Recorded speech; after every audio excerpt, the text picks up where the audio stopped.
അവന്റെ രണ്ട് കൈകളും വലതാണ്. ലാ ശിമാല ഫീഹിമാ, ആ രണ്ട് കൈകളിലും ശിമാലില്ല, ഇടതില്ല. ഇടതില്ലാന്ന് സലാഹി, അതിനെ സലഫി പറയുന്നത്.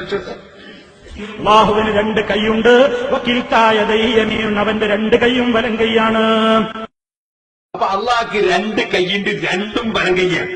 ഭാഗണ്ടെന്ന് വിശ്വസിച്ച കാഫറാണെന്നാണ് ആദ്യം അൽമനാർ പറഞ്ഞത്. ഇപ്പൊ വലത്തുകൊണ്ട് എടുത്തുകൊണ്ട് വലത്ത് രണ്ട് കൈയാണ്. സുബ്ഹാനല്ലാഹ്.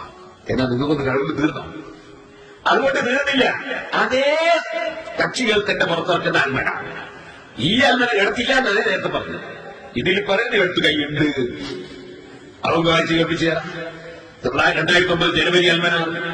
ഇതിൽ പറയുന്നു നബി സല്ലല്ലാഹു അലൈഹി വസല്ലം പറയുന്നു, അന്ത്യദിനത്തിൽ അള്ളാഹു ആകാശങ്ങളെ ചുരുട്ടിയെടുക്കും. പിന്നീട് തന്റെ വലത് കൈ കൊണ്ട് പിടിച്ച ശേഷം പറയും, ഞാനാണ് രാജാവ്, എവിടെ അഹങ്കാരികളും ധിക്കാരികളും. ശേഷം ഭൂമിയെ തന്റെ ഇടത് കൈ കൊണ്ട് ചുരുട്ടിപ്പിടിക്കും. അള്ളാഹ്ക്ക് ഇടത് കൈ ഉണ്ട് എന്ന് അൽമനാണ്. നേരത്തെ പറഞ്ഞു ഇടത് കൈ ഇല്ല എന്ന് നേരത്തെ പറഞ്ഞു. ഇപ്പൊ നിങ്ങൾക്ക് എന്ത് മനസ്സിലാകുന്നത്? ഇവർക്ക് അള്ളാഹുവിന് വിശ്വാസമുണ്ടോ?